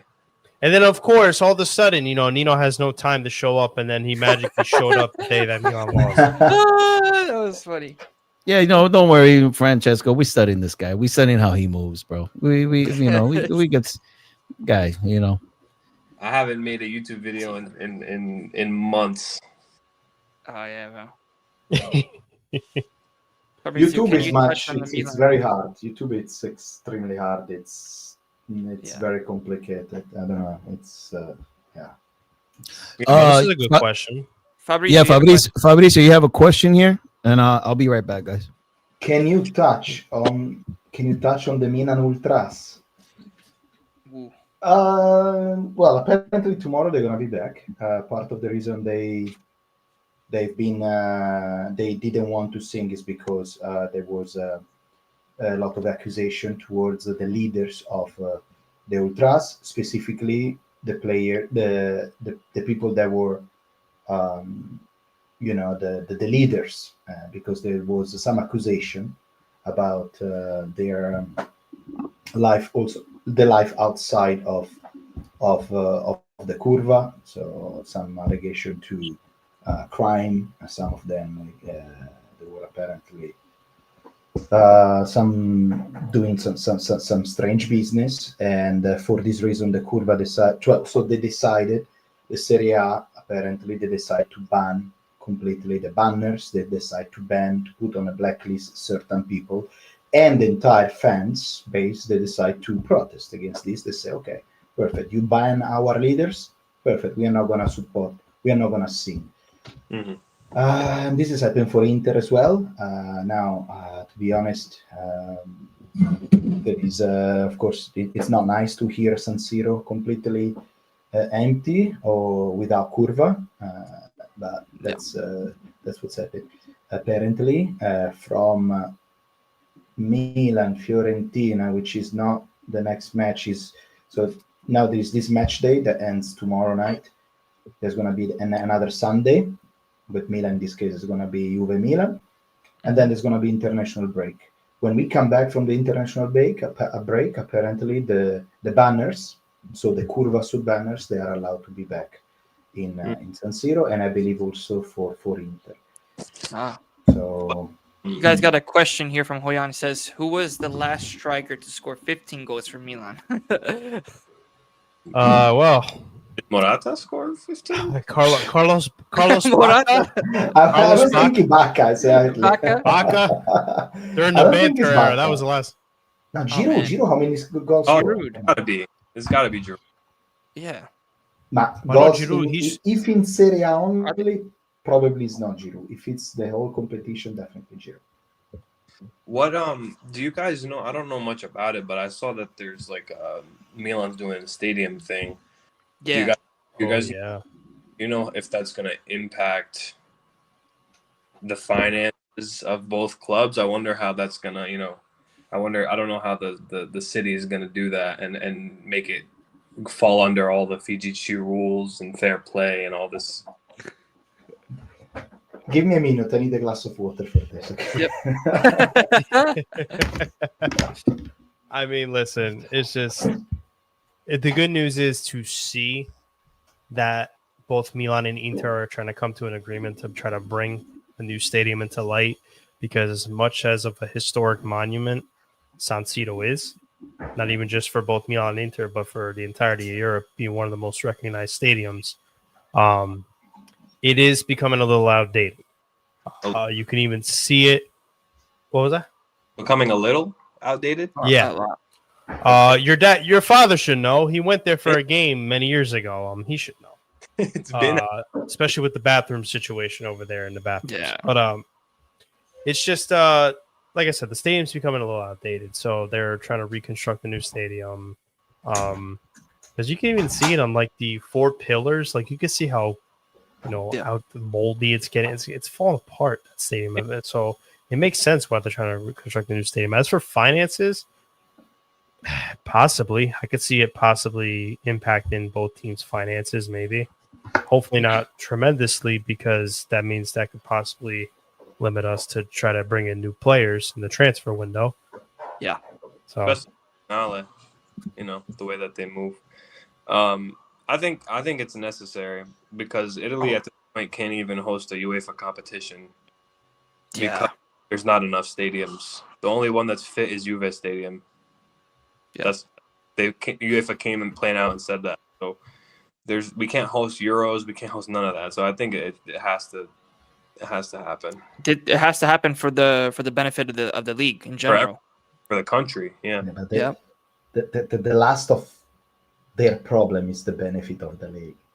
That's the last of their problem. The main point here, how much money the single person can earn. The single why Milan and Inter, they're taking so long to build a stadium. Why? Because it's not only you that you want to make money as a club in Milan and Inter, but because there is a mountain of people behind, and all the politicians, and why they place Scaroni into into Redbird, because they want to make sure that they have the right link with the city council of Milan, because we got a lot of link with politicians and so on, so they can not only rebuild the stadium is the last of their problem. Yes. Stadium is just a building. They just do it. Yeah, we're gonna make the most beautiful stadium of the entire world. That's the last of the problem. What they want to do, they want to requalify all the areas so they can build their own hotels, their own the cinema, everything, just for making even more money. And the sad things about this is that all these decisions are taken from politicians that they have 70, 75, 80, 85 years old, that in 10 years time, 15 years time, they're not going to be even around. So they're not going to even see that. So this is just something extremely for themselves. It's not something for the team. You know, it's the future of your team. You're not going to bring, it's sad, but as a Milanese, it's sad to say you will never bring your son to watch a football team of your favorite team in your own stadium. It's sad. Why Juventus can, why Atalanta can, why Sassuolo can, why Milan cannot? AC Milan 7 times European champions cannot do that. Why an Inter fan cannot do that, 3 times Champions League winner? It's in a city like Milan, so modern, that has the fashion week every year, the design week every year, has the expo at the expo, had the I was gonna have the European Cup hosting the Champions League final. Why we cannot have a stadium freaking red and black and Inter cannot have his own? It's horrible. It's getting me really nervous. I'm sorry about it. Yeah. It's just the same thing in similar circumstances is happening for Roma and for Napoli as well. That's Genoa. ADL is really ADL is really pushing to do a stadium, and right now ADL has to pay $1 million to the city to rent out the stadium for match days. And guess what? When you have your own stadium, and let's say in the summer when the boys are, chilling, off season, and let's say, I don't know, a famous Italian singer wants to host a concert at the Napoli stadium, guess what? That revenue comes to the team, comes to the club. Some of it goes to the city as well. But you see what I'm saying? Generate more money. You buy better players. You have assets to invest in as well. Now we're finally getting our training center, our own training center, because we were renting. That was a rental as well. So that's how you build up to the revenue. That's very important to win titles. That's very important. So more than winning hopefully titles, we start moving. More than winning titles, because the topic is winning title. if we are all mafiosi, right? We make a league in Serie A. We are all mafiosi. So we win one year. Yes, you win. 1 year I win. 1 year he wins. 1 year. So it's us. But when we distribute.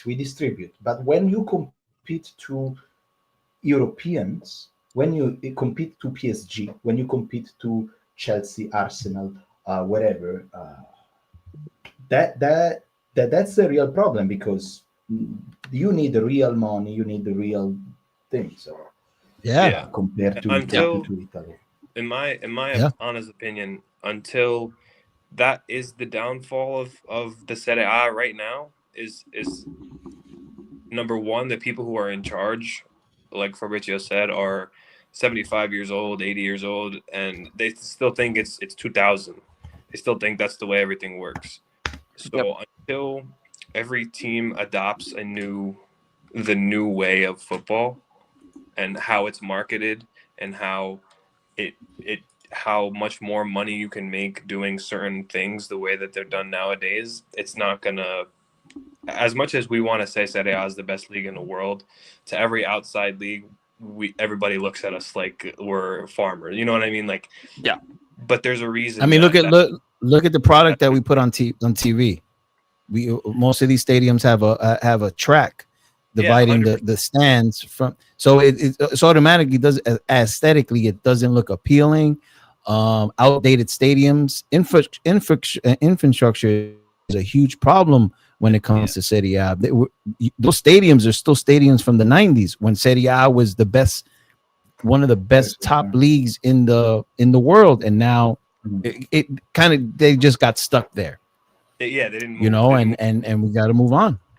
And it boils down to partially political as well, and that's where I say, and that's what Fabrizio was saying, like the guys who are in charge, half of their hand is in the politician's pocket and the other half is in trying to do good for Milan. So it's like, or Juve or Inter or whatever team. So until somebody else until Gravina's gone, as much as we don't want to say it, until he's gone and everything starts to move forward, we're going to be in the same spot. Yeah. All right. Well, we're gonna be we got some questions in the chat that and then we're gonna end up wrapping it up, and we'll do also our final predictions for the Milan-Napoli game. I'm gonna have to jump now, guys. I got a few things to do, but it was later, Nino. Fabrizio, it was good seeing you, Nino. Yeah. See you guys. But also, if other people in the chat have questions for Fabrizio, please throw it at him. No, only for me. Throw it out. City Council Milano, what's he saying? Why isn't Ricci getting much playing time? Francesco, I leave it to you this one. Come on. Why is not getting I don't know if Leggety's got like some personal vendetta going on against Ricci. I think the daughter of Allegri, I think, is the problem. Yeah, and with the as soon as Rabiot came in, I was like, oh, forget it. This guy's gonna be on the bench all season until something happens to Rabiot. But I don't know. It's similar to Frattesi for Inter, right? He's a great player. Yeah, they just don't get time. Yeah. Wow. And it looks bad for the national team too, because. It's just mysteries, man. It's mysteries. Yeah. It's like why hasn't Leao? I mean, why hasn't Noah Lang not sniffed the field? These are things that he hasn't sniffed the field, man. He's come on a couple of minutes, but he hasn't started, and those are things that we just don't see because we're not in training. Yeah, we just don't see it, man. Look what Juventus. Yeah. Look what Juventus did today. Their front attack completely switched out. Juventus fans were like, "What is this?" And look, they created. They had impact. Yeah, they weren't clinical, but so it goes to the training, man. Maybe Ricci is just not. He's not doing it right now in training. But in some of the games, though, when he has come on, he has been effective. He has done well. So I agree with you. I don't know if it's just what's going on in training is not impressing Allegri. I don't know if there's any off-field situations that he's been involved in that's possibly given Allegri, a different viewpoint. Maybe. Ricci, I just don't know. Maybe he just thinks that he's right now not the best player to start on the starting 11, and the players that he's fielding right now are. And also, you guys play once a week, so it's not like if you guys will play compete in multiple comps, then I'd see Ricci maybe starting a few of those. But once a week, everyone's resting for 7 days, and you're going to start the player that has the most impact in training. I mean, that's what Allegri always does anyway. So I don't know. And then especially with Fofana and Loftus-Cheek playing a little better recently, I don't think I'm going to see this guy play on the starting 11 for a while. I'm just going to see him starting coming off 11 the is bench. unless Fofana or Rabiot or Modric, of course, they're not 100%. Otherwise, Rich will not play. And it's a pity that you can competition, as we said in past, in every team, when there is a strong competition, brings the best out of the players. So again, last year he was playing at Torino. He's 22, 23 years old. He got time to develop. Right now he got a Ballon d'Or winner. He got Rabiot that has much more experience, and Fofana, which is solid midfielder, the most solid solid midfielder that we have. So if he wants, he need to build up. Yeah. Dark Ages, favorite players, 2010s. Ooh, that you mean the best as the best as the worst? 2010. We have to say. Let me think. Who we got? Well, I remember the Suso. He was good. He actually wasn't a bad player. Suso was good. El Shaarawy has to be there because, of course, and I think, and just to, well, who else was it there? Oh, I can say Honda, I can say Paletta, I can say Constant, I can say Niang. I don't know. Those horrible players. Baca was another one. Baca was special. Niang. Mamma mia. Yeah. That's crazy. Man. Well, that's good. Yeah. I'm trying to think of like another Milan player. I remember Menes. Do you remember Menes? I believe. He was solid. Menes. He was solid. That was a back goal. The back heel goal against Parma. I remember that. Yeah. No, I remember that clip. I remember that. So here is a question for you guys. Are you ready? Go ahead. Is Italy gonna qualify for the World Cup? Oh, man. Fabrizio, why you gotta put that pressure on us? Come on, why you gotta put that pressure on? I know because I'm starting to realize that we might. I don't know. That's something I'm not gonna jinx it because I care way too much. So I'm not gonna say it, but I don't know. We have another panel member on here. He's an Inter fan. He and I agree with what he said in the show one time. Will Italy qualify? Italy will qualify, just not guaranteed like where Norway is in first place right now. Yeah. We're going to try, unfortunately, going to have to do it the hard way, which would be the playoffs. Going through the playoffs, which it sucks to say that, but he's not wrong. Yeah. And he's not they're not catching Norway. They're not catching Norway. Nah. No, after that, like what? There was like 10-0, something like that. Yeah, they're ridiculous. They're ridiculous. They're on a whole nother level with Odegaard, Haaland. Those guys are on a whole nother level. Yeah. And Prandelli says something very, very true a few days back. He said that if a talent like Lamine Yamal was in Italy, he will be lost in the forest, in the jungle of Italian football. It's same thing with Haaland. Spain, Same thing with Haaland. I didn't mean to interrupt you. Same thing with Haaland. Wasn't Haaland supposed to go to Juve at one point? No, I'm Yes, talking and as something about that. There was something about that. yeah, yeah. We were looking into him. So if a talent like him is he was in Italy, he will definitely now give him the trust from the national team to play. And don't tell me that there is no good talents in Italy. Don't tell me that with all the calcio teams that we have in Italy, there is no talent that can freaking beat Norway. I don't want to believe it. I don't. It's just it doesn't make any sense. So things will have to change. And if we don't get in the World Cup, which is, let me tell you, there are a lot of Italians that live Italian roots, like all of you, I guess. It's they're living in America, and this is gonna be, a big World Cup for all of you guys, for Italians, America, living in America, and not having Italy, because I'm not sure USA how it's gonna be playing, but not even Italy playing there in your home. It's gonna be very frustrating, very because that's a chance, right? But not having Italy playing in America is gonna be so bad for all the Italians America living away abroad. So Yeah. Oh yeah. Oh, you're right. You're right. You're Just right. doesn't look good at all. imagine all the pizzeria in Brooklyn not having, not watching the match, supporting other teams like Argentina and Brazil. No, I want to watch Italy. Yeah, I no, want to have no, Yeah. no. Gattuso as a coach that brings up the, Yeah, Yeah. yeah. Yeah. Mhm. yeah, Yeah, it's gonna suck.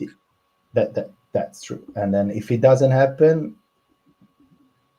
revolution. You know what I mean? like talking about that shit.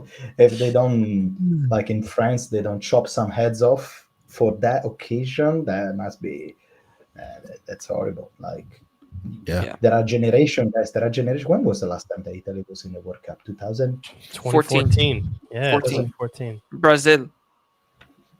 Okay. Brazil. Brazil. 36. So it's already 10 years.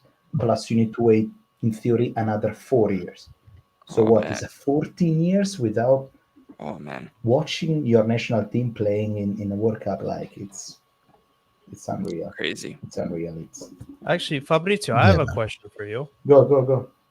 So, how did you become a Milan fan? What made you fall in love with the team? Grandfather. Curious. Grandfather. Grandfather was a Milan fan, and when I was born, I was in 88. So in the 90s, watching, the Baggio, the Rijkaard, the Gullit, the Van Basten, watching, fall in love with that Berlusconi Milan, and simple as that. Yeah. And, I have a question for you. Brother. How old are you, if you don't mind me asking? 37. How old? 37. 37. So you're Mhm. you're one of those Milan fans that do remember the CL trophies. You're the only Milan fan in the room that does remember the CL trophies. Congratulations on that. Oh man. God. Oh man. Spicy. Yeah, but I think we're gonna close out the live. I had to get you, Francesco, right at the end of the show. Oh man. Yes. Fabrizio, he always says that because he hasn't seen his team win. I actually saw my team win. So I mean, Fabrizio, do you remember events at 4 years old, bro? Like, do you remember things like at 4 years old? Like, do you clearly remember events at 4 years old?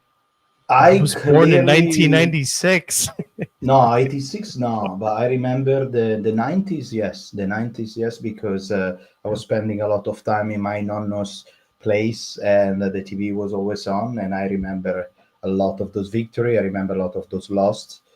I believe you. Then, it's the memory of a 10 years old, so you remember pictures more than momentum, right? Exactly. But, you remember pictures, remember exactly. Yeah. pictures, things, moments. Yeah. But yeah. well, last question. Then let me ask you: how did you guys become Napoli, Milan, and Juve fan? I'll let you guys go first. I'll go at the end. I'll go first. It was from my dad. My dad will always have Juve on and Serie A, and I'll be like, "Oh, what is this team?" And he would say Juventus and stuff like that, And then I started watching them, and then I started falling in love with some of the players on the team, and then that's where Juve, where I'm just like a big Juve fan now, So that's how I've been, and it's crazy. That's cool. Yeah, no, I love Calcio, man. I really do love the sport. It really like I love it. Well, and Juve, it's probably the one of the biggest piece of culture. They made a lot of good, but also a lot of bad. Yes. Yes. Oh yeah. Hey Fabrizio, can you guess our ages, all of our ages on here, on the live, on the panel? I don't know, guys. You are all younger than me. Yeah. You just guess. Just guess. Just guess. Joe is you are in your 20s, I guess, right? In your 20, the camera is far. You are younger than 20, okay, so you're 18. Okay, 20, 19, 16. 19. Wow, you don't know the taste of wine. But he does know the taste of pina coladas, though. He got that one down. Oh yeah. Oh yes, he does. Good. Okay, 16. Okay, good. And Dom, you're younger or older than me? I don't know. No, you just gotta say, brother. You just gotta guess. The beer give you a little bit away, but no, I think you are. Okay, you don't get offended, right? No, I don't care. Okay. I don't care. Yeah, are you in your 30s? Actually, no. I'm older than that. Okay, so you're in your 40s. Yes. Okay. Then you look younger than 40. Okay. Thank you. 45. Yep. 45, right on point. Yeah. Okay. Yeah. You look younger than 45. Okay. That's good. I appreciate that. Gio likes to compliment saying that he looks older. But wait till he gets up there. When people start saying that he looks older, he ain't gonna like it too much. He ain't gonna like it. Okay, DiMarco, fucking hell. Okay, 2-0. Before you guess Francesco's age, I just want you to know that he was alive for all the Champions Leagues, every single one. So guess wisely, okay? What, 75? How old is it? You're close. You're close. He has the memory of one. You're close.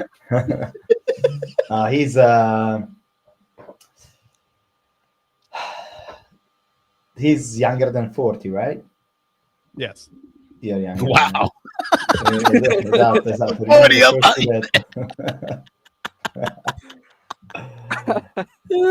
What are you? 30. Close. 25. A little higher. A little higher. Okay, so you're 32, 33. So 29. 29. Okay. So 29. Yeah. Okay. But apparently, in 2007, I was 4 years old, according to this guy over here.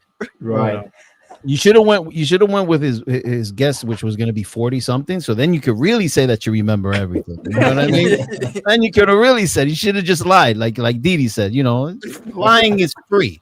It's free. Just do it. Yeah, you could just lie. Yeah, you can just lie. It's free. Oh my god. Oh man. That's good. So Joe, did you see any of the? How many Scudetti did you see that you can remember? 9. The 9. Oof. 9 Scudetti. Okay. Wow. So you grew up knowing only victory. No, I became Juve fan during the 2010-11. Okay. Right after Inter. Yeah. See. Okay. Okay. So, and before what? You were a PSG fan? No. I'm just messing. No. I know. Okay. Absolutely not. But of course, against Inter, you already know, man. That, we're going for that. You know what I mean? What do you feel the most the most important? What match do you feel the most? What match actually do you feel the most? Like against what team do you feel like, okay, this is the match that I feel the most? Inter. Inter. Against Inter. Okay. Oh yeah. Inter is for me the most. I don't like Inter one bit. I don't. So this season pretty much you already won already everything that you that listen for me listen against Inter. Yeah. Oh yeah. Season is over, but I can't stand Inter, man. I can't stand. I'm sorry, but I can't stand Inter. Stand him. Milan's all right. Milan's all right. Napoli is all right too. Yeah, that's not how you move in the group chat, though. Not how you move in the group chat. Oh, really? Yeah. Okay. Not how you move in the group chat, though, bro. I don't hate Napoli. Yeah. I never said I hated Napoli. Okay. I don't like them. Okay. And Dom, what's the big match for you? Juve, I guess. Yeah, you know me, bro. My parents Juve every day. My parents told me that supporting corruption is a no-no. So I was grown up off of like do not support corruption. So I just can't support them. About I do not like Roma at all. And then I have some personal issues with teams like Atalanta, of course, Hellas Verona. Yeah, I would say that's about it. It would be Juventus, Roma, Atalanta, Hellas Verona. Yeah, that's pretty much it with me. Okay. But any day's a good day when Juventus loses, though. Any day's a good day. Even when they tie, it's a great day, man. It's a good day. It's a good day. It's a good day. And Francesco, which one you don't like most? Oh, I don't like Inter, man. I freaking can't stand that team. Okay. Any day, listen. Even when we were struggling last year, I was still somewhat happy because the fact that we were able to beat Inter all those times and even tie that one game, I was like, oh, I don't feel so bad after all, man. We were able to, especially when we embarrassed them in the semifinal of the Coppa Italia. Woo! Oh man. Look at the comment. Okay. He remembers everything. He remembers everything. He's We gotta bring up that clip one episode of that whole thing. The thing that Nino said. Yeah. My god. Oh my god. Yeah, I don't think Gio really is liking Atalanta today. Not today. Atalanta, what? They're finally doing something after years. Oh, last season they spanked you. Just saying. Yeah. Last season they spanked you. 4-0. 4-0. Yeah, I think it was was it 4-0? I think it was 4-1.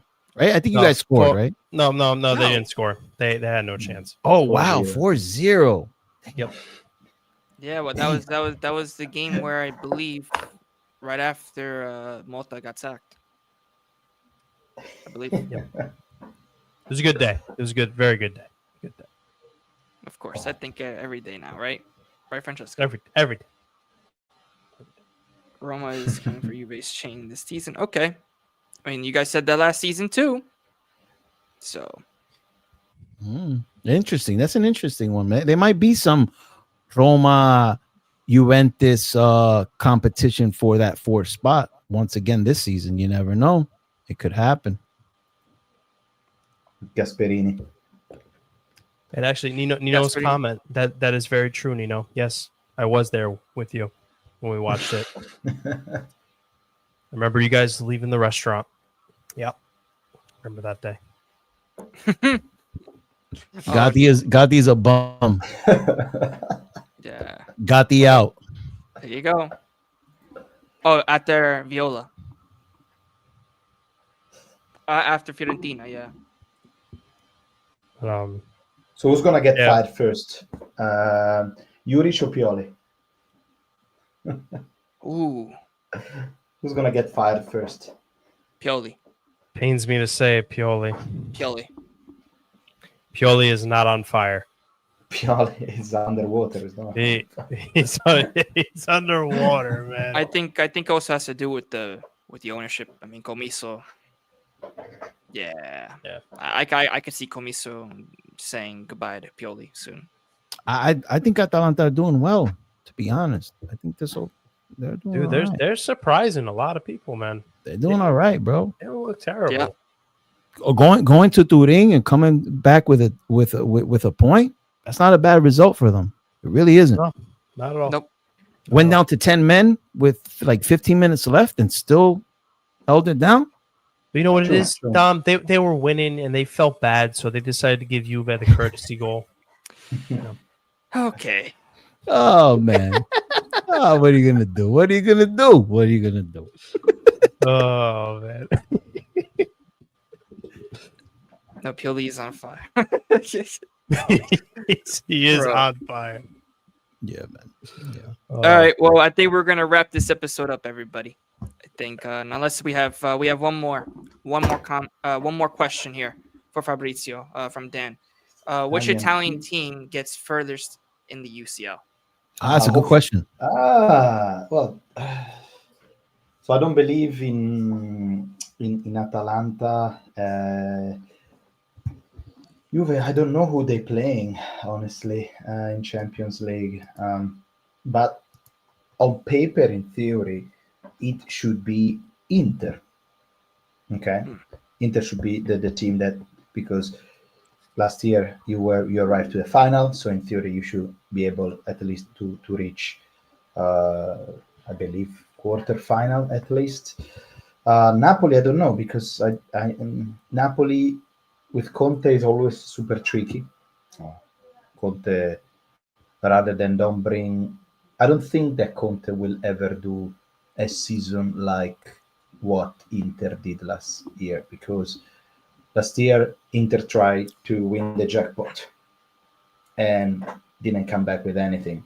Conte is more down to earth, knows also probably more his players, and then he realized that, maybe we cannot win everything. So he's gonna, at some point, he's gonna sacrifice the Champions League, because he's gonna feel like, the teams are too strong. We don't have the team. We don't have the depth.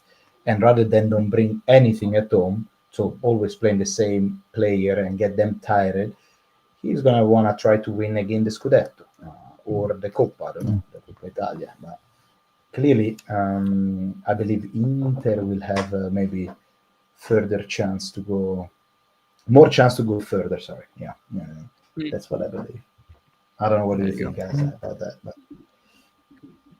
And there you go. Joe, I'm not trying to be against Juve, okay? But No, it's okay. No, I mean, listen, I put Juve in the playoff round of 16 category. So I'm there with you. There with you on that. Well, we got some fans here, quarterfinals minimum. Yeah, maybe even RB, semifinals. We got RB thing. I can't. You know what I mean? You're entitled. You're entitled to be delusional, RB. You're entitled. It's okay. Listen, if that happens, that'll be an overachievement by like a long shot with the team that we have right now. Yeah. Well, we'll see. Football, it's nice because of this, because anything could happen. Yeah, anything could happen. That's right. Anything could happen. Yeah. Even Pioli win the Scudetto with Messia and Krunic. It did happen. Yes, it happened. He worked some. I don't know how he did it. He worked some magic that year. I don't know how he did it. Yeah. So we will see. Yeah, man. Well. All right, guys. Well, I think that's going to be a wrap for this episode. Thank you, Fabrizio, for joining us today on Tutto Calcio, man. Guys, great pleasure having you.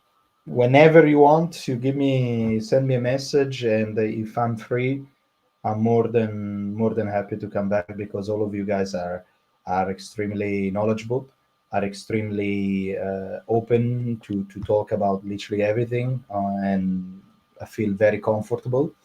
And keep doing what you're doing, because if you keep open this, keep doing what you're doing like this, it's going to take a while. It's going to be a bumpy road, but it's growing and surely will take you far away.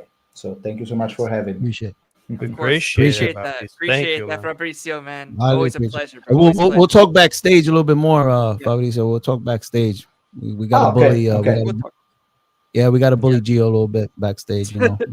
Oh yeah, we have. Definitely. Don't worry, we'll be there. We'll be there.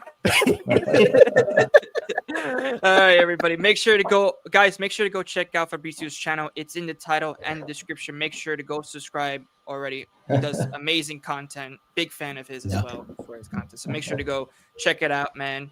And also like and subscribe to Tutto Calcio. Follow us on all socials. Check out our new Discord server. It's also in the description below.